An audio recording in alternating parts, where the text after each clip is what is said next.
Ao vivo no Parque Guaraciaba. Olha o helicóptero ali, pessoal. Papai Noel chegando aqui. Vai pousar daqui a pouco nessa grande festa aqui hoje, nesse domingo, no Parque Guaraciaba. Aqui de helicóptero no Parque do Guaraciaba. Molecada aqui se divertindo.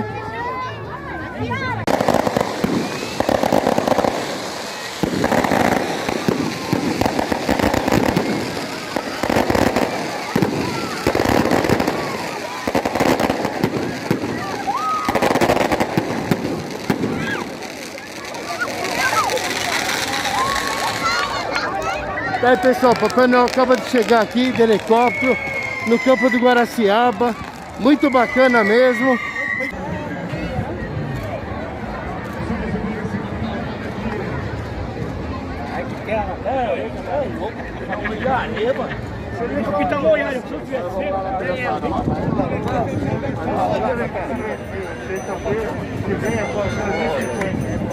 José, fazer uma corrente para Vai pra lá. Sai ali, no último. Viu aí?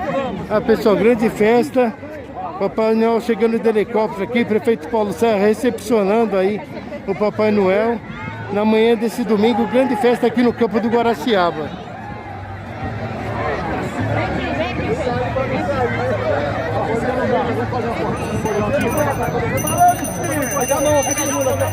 Vamos aqui, o cordão aqui, ó. Vamos aqui o cordão aqui, ó.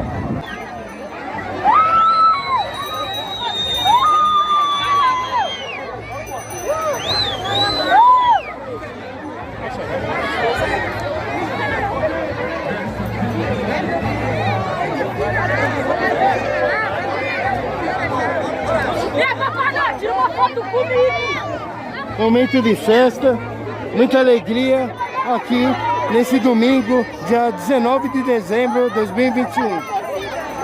Jogador caro, camisa. Cachorro quente, aqui atrás do palco.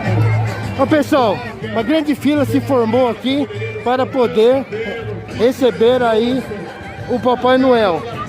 Criançada muito eufórica, né? Criançada logicamente bem contente, feliz nesse domingo aqui no Parque Guaraciaba em Santo André. E o canal Rede Notícias, como sempre, presente nos grandes eventos aqui da cidade de Santo André.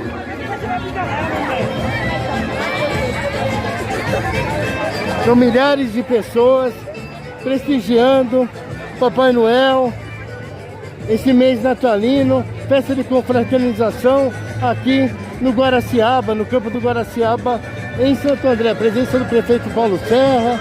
Papai Noel acaba de chegar aqui de helicóptero. Quer dizer, uma grande festa para todos os moradores aqui da região do Guaraciaba.